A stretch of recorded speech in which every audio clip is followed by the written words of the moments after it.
Bonjour à toutes et à tous et bienvenue dans cette nouvelle vidéo des écuries Passionnez-moi. Aujourd'hui je vais vous raconter l'histoire de notre mouton récent. Bonne vidéo!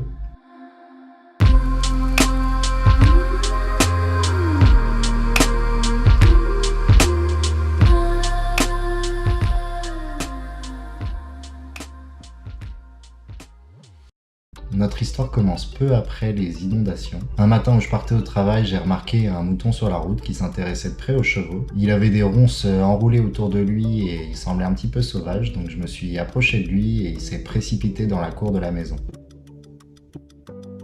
S'en est suivi une course-poursuite d'une quinzaine de minutes pour réussir à l'enfermer dans un box, le temps de trouver une solution parce que je devais partir au travail et c'était hors de question que je le laisse rôder toute la journée autour des chevaux. Pensant qu'il s'était échappé de chez un particulier suite aux crues, on l'a nourri et gardé le temps de contacter les mairies et les refuges dans l'espoir de trouver à qui il était, mais de toute évidence il n'était pas très familier avec les humains. Chaque tentative pour l'approcher se soldait par une prise d'élan et une charge. J'ai donc commencé à l'amadouer avec des carottes, ça a plutôt pas mal marché, même s'il se laissait approcher, mais je pouvais toujours pas le toucher.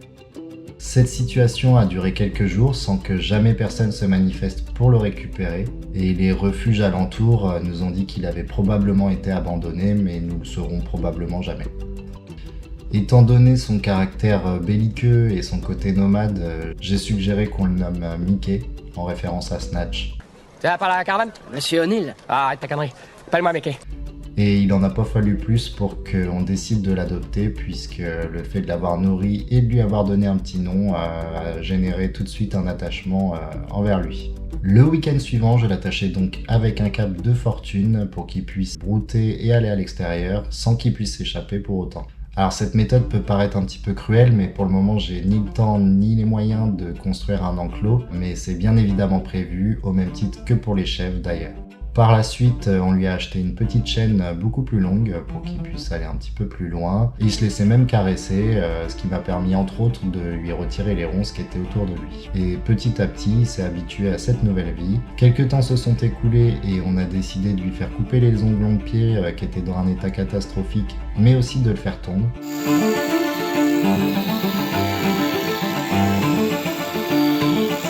Bon, c'est sûr, après il ressemblait plus à un petit caniche.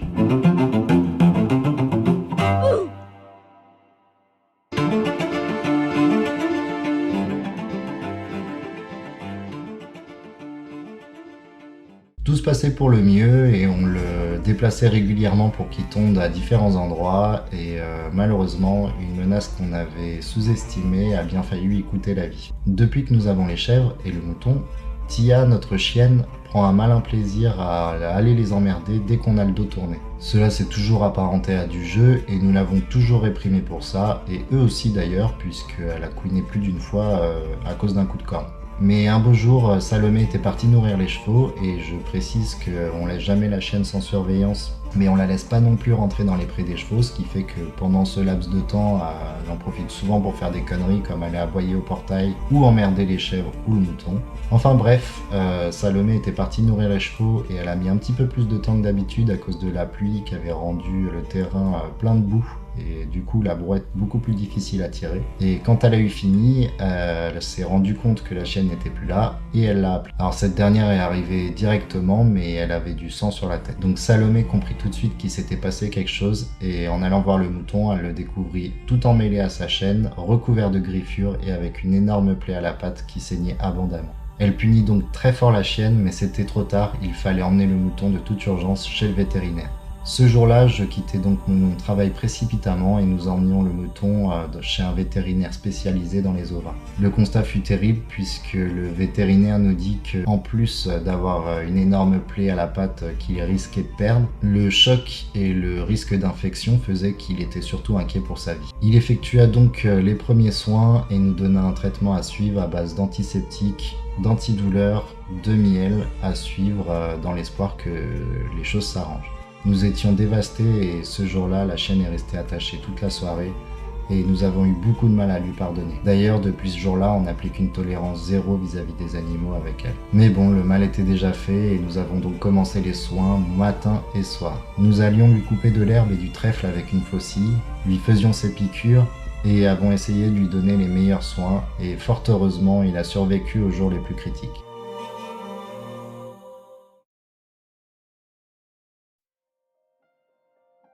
Sa vie n'était plus en danger et mieux encore, d'après le vétérinaire, bien que les nerfs aient été touchés, il n'avait pas perdu l'usage total de sa patte bien que son pied soit totalement handicapé. La situation s'est améliorée au fil des jours et sa plaie s'est partiellement refermée, mais malheureusement les choses allaient encore se compliquer pour lui.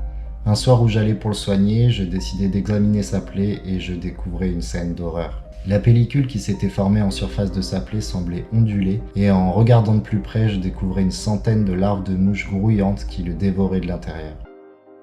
Sa plaie n'étant pas régulière, les mouches avaient trouvé le moyen de pondre dans des cavités à l'abri de nos soins et les larves s'étaient développées en mangeant les chairs mortes. Je vous assure qu'il faut avoir le cœur bien accroché et une nouvelle fois j'appelais le vétérinaire qui me disait de le soigner avec de l'eau de javel pour un résultat efficace. D'un sens, ils avaient nettoyé sa plaie, mais le développement en grand nombre de ces insectes provoque une fatigue intense chez l'animal et peut conduire à sa mort. Retour donc à la case départ avec cette fois-ci, en plus du traitement habituel, un traitement à l'eau de javel. Le gros des larves est mort dans les premiers jours, mais certaines s'étaient terrées bien profond pour éviter l'effet de l'eau de javel, tandis que tous les jours je découvrais de nouvelles pontes que je traitais à chaque fois. Cela aura duré environ 2 semaines pour que le problème soit totalement endigué. Notre pauvre Mickey devait vivre un cauchemar, mais malgré tout, il semblait continuer à vivre sa vie comme si de rien n'était, puisque suite au début de cet épisode, nous avons décidé de le laisser se promener en liberté dans la ferme, et bien que les soins soient pas le moment de la journée qu'il préfère, il se laissait quand même attraper et manipuler sans trop se débattre.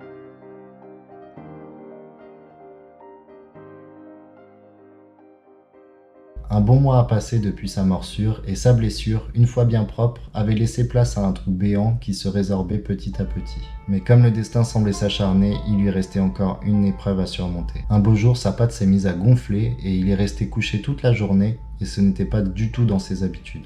La façon dont il avait été mordu faisait que la blessure principale était située à l'extérieur de la patte, mais en refermant sa mâchoire, la chienne l'avait aussi blessé à l'intérieur. Et en plus de l'avoir remarqué plus tard que la partie extérieure, celle-ci était beaucoup moins accessible pour les soins, mais aussi beaucoup moins visible puisque de la taille d'un croc, mais très profonde.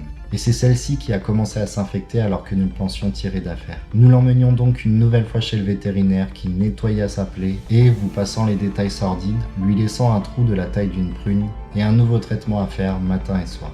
À l'heure où je tourne cette vidéo, ça fait quasiment 1 mois qu'on le soigne pour cette nouvelle plaie et elle s'est quasiment refermée, tandis que l'autre plaie à l'extérieur, elle, s'est complètement refermée et n'est quasiment plus visible. Son pied, qui aurait mérité de la rééducation et que j'essaie de mobiliser aussi souvent que possible, est quant à lui totalement handicapé et s'abîme de plus en plus à force de frotter par terre. Nous avons bien essayé de le protéger, mais dans les débuts, c'était pas conseillé justement pour qu'on puisse continuer de le mobiliser. Et dans un second temps, quand on a réussi à mettre quelque chose, à force de frotter, il le retirait systématiquement. D'après le vétérinaire, il existe des chaussons exprès pour les vaches et pour les moutons, donc on est en train de regarder pour lui en acheter un pour pas qu'il s'abîme davantage. Aujourd'hui, il va donc beaucoup mieux et il se promène en liberté dans la ferme et vient à notre rencontre dès que nous passons à côté. Tia, quant à elle, fait l'objet d'une discipline et d'une surveillance accrue depuis cet incident et a très bien compris qu'elle n'avait même pas le droit ne serait-ce que de le regarder. Je pense aujourd'hui que ce qui était à la base du jeu s'est très vite transformé en un instinct de chasse quand le mouton s'est emmêlé et qu'il pouvait plus se défendre. Évidemment, nous nous en voulons pour cet épisode et nous en serions bien passés, mais je pense malgré tout qu'il est heureux. Voilà pour l'histoire de Mickey, notre mouton. Cela faisait longtemps que j'avais pas fait de vidéo et j'ai vu qu'il y avait quelques questions sur les chevaux, donc je vais essayer de vous faire un point assez rapidement. En attendant, j'espère que cette vidéo vous aura plu. Et si c'est le cas, n'hésitez pas à me faire des retours en commentaire afin que j'améliore les prochaines.